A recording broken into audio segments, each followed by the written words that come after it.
Независимо дали симпатизирате на Израел или сте от хората, които не харесват евреите, вие няма да отречете, че ако една държава казва: аз разработвам ядрени оръжия, за да унищожа Израел, всичките евреи, вие няма да сте много щастлив, ако сте на мястото на Израел.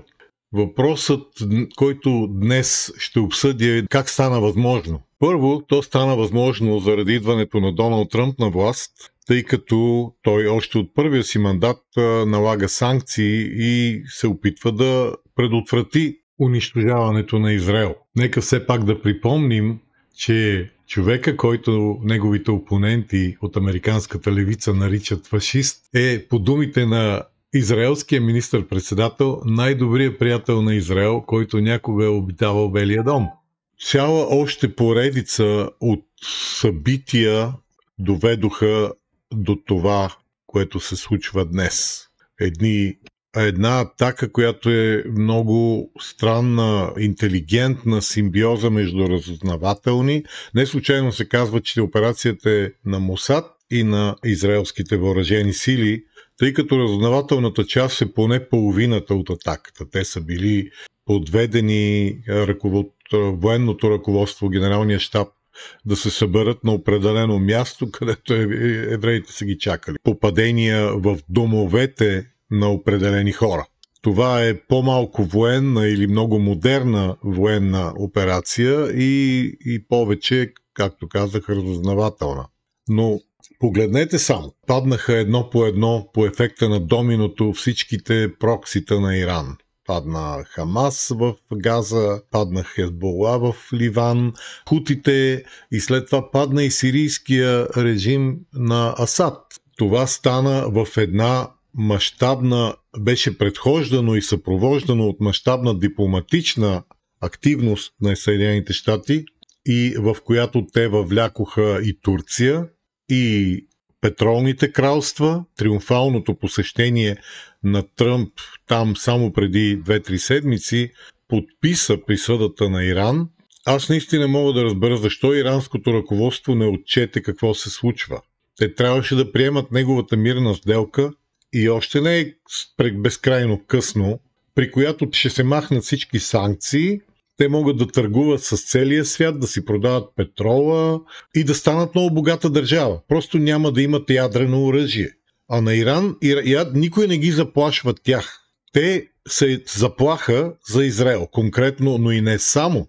Най-оплашени всъщност са сунитските малки петролни кралства, които са като златни кокошки на площада. Никой, ако не ги пазеше Америка срещу щедро заплащане под формата на покупки на оръжия, инвестиции, студенти, които се пращат да учат и си плащат стипендиите в американски университети и така нататък. Тези кралства също са застрашени от шиитски Иран. Иранците не го крият. Така че имаме една коалиция на потенциални жертви, които се боят от Иран, а Иран вече няма никакви съюзници. Русия беше съюзник, тя е заклещена в Украйна заради глупавия Путин, който не само стана абсолютно неспособен да бъде който и да е на международната сцена, отне на Русия всички инструменти, всякаква легитимност да влияят на събитията по света, но и натика Русия в капана, в прегръдката на Китай, от която не знам дали има измъкване. Вчера обявиха китайските служби, руските тайни служби, доклад, в който казват, че най-голямата заплаха за Русия е Китай. Добро утро! Това беше толкова очевидно. Американците нямат никакви териториални претенции към Русия. Нито Европейския съюз, нито НАТО, нито латвийците или поляците искат да завземат руски територии. Китай иска. Той има легитимни искания, впрочем, за провинцията Манджурия, но иска и още. Иска езерото Байкал, най-големия източник на сладка вода в света. към който те започнаха да строят водопровод, канал, по-точно, гигантски водопровод, без Русия да им е разрешила и руснаците трябваше да ги спрат. Толкова нямат търпение китайците. И този баламурник в Кремъл се хвърли в война, отряза държавата си от Запада, от западните пазари, загуби западните инвестиции, загуби възможността да купува от Запада каквото и да било и вече не може да продава, разбира се, на Запада, освен през посредници, които прибират парите, а той продава на безценица. И му остана Индия, която вече спира. Щатите заплашиха, че ще санкционират всеки, който купува. И Китай, който също е заплашен от този нов пакет санкции, за който има 80% подкрепа в Сената. Това е стратегическата победа на Путин до момента. И той със сигурност не може да помогне на Иран. Китай, единственият останал съюзник на Иран, е на колене, в тежки преговори с САЩ, които спряха достъпа на китайски стоки до американския пазар. Китайците плащат огромни мита, стотици милиарди. Съответно, китайски фабрики се затварят, а там хората нямат много спестявания, няма социална система за защита, така че ако един ден не си на работа, ти нямаш много време за да намериш някакво алтернативно решение. Банките са вече с колосален размер на дълга и ако се интересувате за проблемите на китайската икономика, които не знам защо много българи пренебрегват, те са впечатлени, нали, от лъскавите снимки на Шанхай и така нататък, железниците, но това е едната страна на монетата и всички се възхищаваме от достиженията на Китай. Както виждате, те са абсолютно неми по въпроса на какво се случва при техния съюзник Иран. И не по-малко важно, това подреждане на звездите се добавя и от факта, че в Израел е министър-председател Бенямин Нетаняху, който е хардлайнер, и в САЩ е президент Доналд Тръмп. Това е вече пълно идеално съчетание на обстоятелствата. Защо иранските ръководители не разбраха, не видяха колко са безпомощни и колко са сами с техните дронове Шахед, които пращат произволно в Израел? Колко могат поражения те да нанесат при положение, че и американската армия вече сигурно помага и противовъздушни инструменти на корабите, които са в района, вероятно вече съдействат на израелската ПВО и всеки момент е въпрос на един телефонен разговор, на един подпис Доналд Тръмп да нареди и американски самолети да тръгнат натам и американски ракети да полетят от корабите. Те имат, събраха, запасиха се, спряха да обстрелват хутите, така че Иран имаше една чудесна мирна възможност да влезе в цивилизования свят, да стане равноправен. Тръмп знаем, че може да бъде много щедър. Той се разбра дори с талибаните. Той се разбира с всеки, който не стреля по него. Той се разбра с половината американска демократическа партия и влязоха в неговата коалиция. Нали, бившата заместник-председателка на партията Тулси Габърд сега е шеф на агенция, но с ранг на министър в администрацията на Доналд Тръмп. Там е Робърт Кенеди младши от легендарната демократична фамилия Кенеди, който си остава по душа демократ, той не е станал републиканец. И Илон Мъск, който беше демократ и гласувал за Байден, и Джо Роган, и дори Бил Майер отиде да се срещне с Доналд Тръмп, който е известен либерал и си остава либерал. Имаме съзвездие от хора и държави, които намериха начин да се разберат с Тръмп. В момента Китай си стискат ръцете с него, защото той е бизнесмен, той не иска война.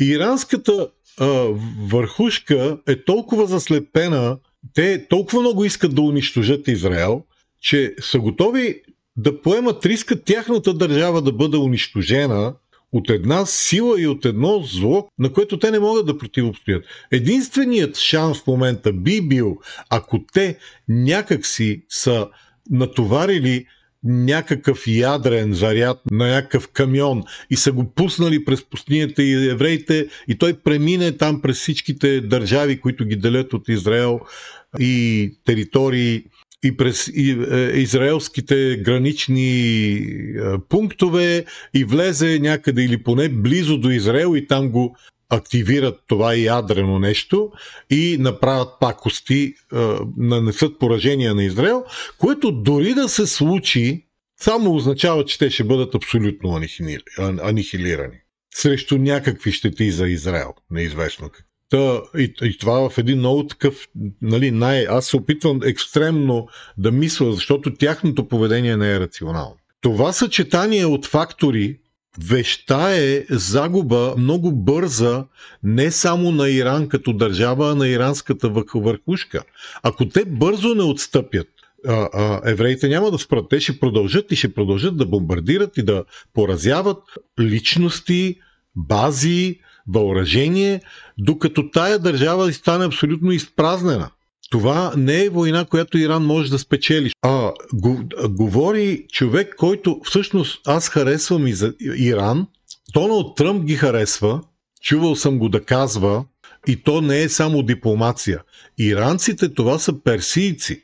Това аз лично ги поставям некси в моята цивилизационна класация на доста по-високо място, отколкото нашите съюзници, саудитците и там Обединеното арабско емирство и прочие, Марокко, Йордания и други държави, които са много по-френдли с Америка. Много хора тук в Америка ни е мъчно, че Иран ни е противник. Тук са избягали много иранци след падането. Той казват режим, то си е бил просто шах, цар. И тия хора са образовани, те са умни, те са оправни, всичките имат кариера. Тоест, евреите са били първи приятели с Иран. Това не е случайно. Иран ще бъде добре дошъл, добре приет в международната общност.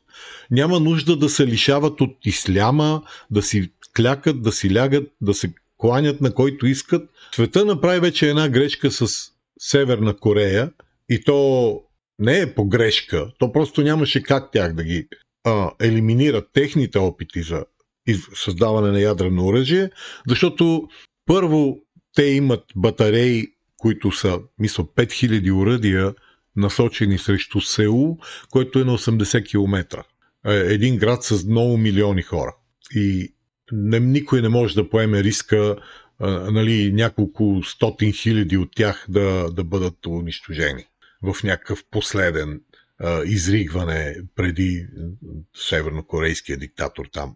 Последната му заповед по телефона.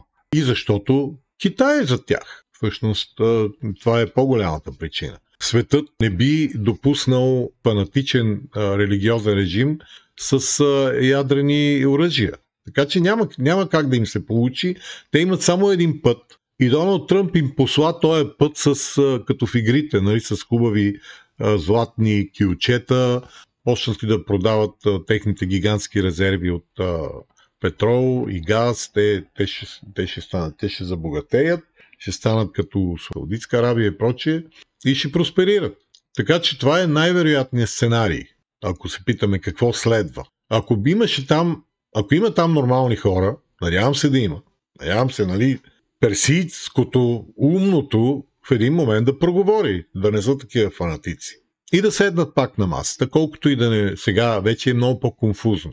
Сега вече те са унизени. Цяло в този район гордостта е на много специална статус и значение, но те ще трябва да клекнат, да отстъпат и да седнат на масата и да се разберат с Америка и с Израел и да се приключи.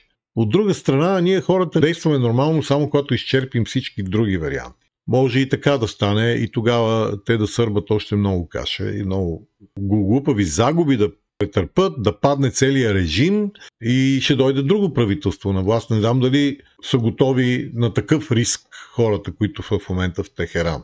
Така че в тяхните ръце в момента е изцяло 100% следващата развитие на тия събития. Да се надяваме, че са достатъчно умни и поне, че не са безкрайно глупави. Благодаря, че бяхме заедно. Харесайте, абонирайте се, споделяйте и най-важното, стойте будни!